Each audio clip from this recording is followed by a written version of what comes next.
पीले दांत वाली बहू। रंजना कभी ब्रश नहीं करती थी। उसे कितनी बार उसके माँ बाप ने डांटा, लेकिन उसका कोई असर उस पर होता ही नहीं था, जिस कारण से उसके दांत पीले पीले हो जाते हैं। शादी के बाद अरे बहू, वैसे तो तुझ में कोई कमी नहीं है, पर तेरे दांत इतने पीले कैसे हैं बेटा? कैसे मतलब? कोई सर्जरी थोड़ी ना कराइए। वो तो क्या नाम, मैं ब्रश नहीं करती थी तो पीले हो गए। अब क्या करूं?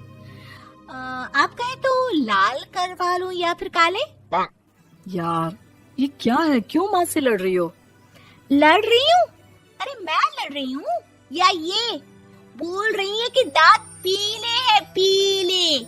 अरे तपस्या थोड़ी ना की है इन्हें पीले करने के लिए। बकायदा ब्रश नहीं किया है 20 साल तक, तब जाकर। छी, कैसी बात कर रही हो? ये उस वक्त तो पीले नहीं थे जब हम लोग तुम्हें देखने आए थे। अरे तब साफ करवा लिया होगा डेंटिस्ट के पास जाकर। अब देखो कैसे पीले पीले लग रहे हैं। रंजना सास की तरफ गुस्से से देखती है।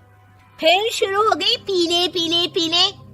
अरे पीले तो तब भी थे जब मेरे हाथ का रसगुल्ला उड़ा उड़ा कर खा रही थी और बोल रही थी, लड़की नहीं गुणों का खजाना दे रहे भाई साहब आप। खैर, अब वो लोग करते भी तो क्या करते, पीले दांत वाली बहू पल्ले पड़ी थी तो झेलना तो था ही। एक दिन कीर्तन में रंजना गाना गा रही थी। अरे कमला बहन, माँ का द्वार है, यहाँ तो सब शुद्ध होकर आते हैं, फिर अपनी बहू को ब्रश भी नहीं करवाती तुम। दूर से पीले पीले दांत भक्ति में बाधा उत्पन्न कर रहे हैं। अरे कोई 2 साल की बच्ची थोड़ी ना लेकर आई हूँ मैं बहू बनाकर। अच्छी खासी लड़की है, अरे कैसे करवाऊं ब्रश? ये तो उसे खुद करना चाहिए ना। अब माँ बाप तो इसके जैसे तैसे निपटा दिए, ये नहीं सोचा कि सास कैसे संभालेगी। सास बहू को लेकर घर आ जाती है, लेकिन सोच लेती है कि अब इसे लेकर कहीं नहीं जाएगी। अगले रोज बहू कहती है, अरे क्या हो गया, मंदिर नहीं जाना क्या? कीर्तन का वक्त हो रहा है।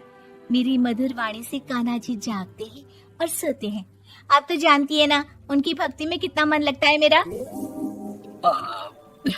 वो क्या है ना, तबीयत ठीक नहीं लग रही है मेरी, आराम करूंगी मैं। तबीयत ठीक नहीं लग रही? अभी तो मिथुन के गाने पर नाच रही थी आप, और अब बोल रही है कि तबीयत ठीक नहीं लग रही। अरे भक्ति में मन लगा लो सासू माँ, ऊपर जाना है, क्या मुंह दिखाओगी आप? हाँ? सास को बहू की बात पर गुस्सा आ जाता है। मैं क्या मुंह दिखाऊंगी, इसकी चिंता तो ना कर, समझी? अपने मुंह की चिंता कर, जो ये पीले पीले दांत लेकर हर जगह पहुंच जाती है। पता है लोग कितना मजाक बनाते हैं। ना जी ना, मैं नहीं जाना कहीं तेरे साथ। तो ये बात है, कोई ना, मत जाओ, मैं अपने कमरे में ही बैठकर भक्ति कर लूंगी। ऊपर वाला दांत थोड़ी ना देखता है, मन देखता है, भावना देखता है। और अरे बस बस, तू सब कुछ दिखा, बस ये सफेद चमकदार दांत ना दिखाना किसी को, है? जा यहाँ से। बहू को सास की बात का कोई फर्क नहीं पड़ता, वो तो जैसी थी वैसी ही रह जाती है। सुबह नहाकर किचन में खाना बनाना, फिर खाना खाना, कीर्तन भजन करना और सो जाना। एक दिन, माँ जी मैं सहेली के घर जा रही हूँ, शाम को लेट आऊंगी। हाँ हाँ तो जाना, मैंने कौन सा तेरी आरती करनी है घर पर बैठकर। रंजना सहेली के घर जाती है, जहाँ वो पार्टी में जाने की तैयारी कर रही होती है। अरे शिखा, कहाँ जाने की तैयारी कर रही है? मैं गलत वक्त पर आ गई क्या? अरे नहीं यार, उल्टा सही वक्त पर आ गया। मैंने ये साड़ी और ज्वेलरी निकाली है यार, शाम को इनके ऑफिस की एक पार्टी में जाना है। बताना कैसा लग रहा है ये सब? नहीं यार, इस ड्रेस के साथ तो वो वाली ज्वेलरी अच्छी लगेगी। हाँ हाँ सही बोल रही है, मैंने ध्यान ही नहीं दिया। वैसे तो हमेशा से मस्त फैशन सेंस रखती है। तो बड़ा जाती होगी ना पति के साथ पार्टी में। रंजना कुछ नहीं बोलती, बस सोचती है कि यार काश ये बात सही हो जाती, पर मैं क्यों नहीं जाती पार्टी में? क्या इन लोगों की कोई पार्टी होती नहीं होगी? रंजना घर आती है और रात में पति से सवाल करती है, एक बात बताइए, आप मुझे किसी पार्टी में क्यों नहीं ले जाते? क्या आपके यहाँ ऑफिस में पार्टी नहीं होती? पति बेचारा क्या कहता कि दांत पीले हैं तुम्हारे इसलिए। अरे कोई पार्टी होती नहीं हम लोगों के ऑफिस में, तो कहाँ से लेकर जाऊं? और मार्केट, मॉल, कहीं वीकेंड घूमना, कहीं तो। अरे यार, सारे हफ्ते में एक छुट्टी मिलती है, तो सोचता हूँ कि आराम ही कर लूं। क्यों? रंजना मन मार के रह जाती है। पहले कभी सास के साथ मंदिर जाया करती थी, लेकिन वो भी सास ने ले जाना बंद कर दिया। घर बैठी बैठी रंजना बोर हो जाती है। तभी उसे आइडिया आता है और वो मायके जाने का सोचती है। सासू माँ, 2 दिनों के लिए मम्मी के घर जा रही हूँ। अच्छा अच्छा, ठीक है, आराम से जा। और हाँ, माँ से कुछ अच्छी आदत सीख कर आना कि कैसे शरीर के हर भाग की तरह दांतों की सफाई भी जरूरी होती है, समझी? शुरू हो गई ना आप। वो लोग आपकी तरह नहीं है कि छोटी छोटी बात का बतंगड़ बना दे। उन लोगों के लिए मैं मायने रखती हूँ, ना कि मेरे पीले पीले दांत। रंजना माँ को बिना बताए उन लोगों को सरप्राइज देती है, लेकिन जैसे ही वो दरवाजे पर पहुंचती है, अंदर देखती है कि घर वाले कहीं जा रहे होते हैं।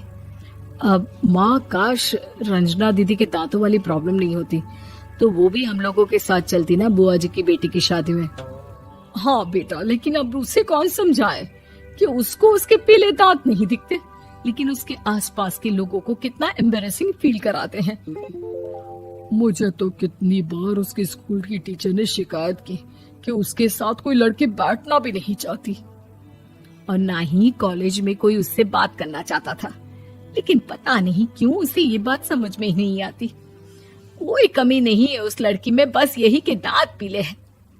वो तो भला हो जीजा जी और उनकी माँ का, जो दीदी को जैसी है वैसे ही रखा हुआ है।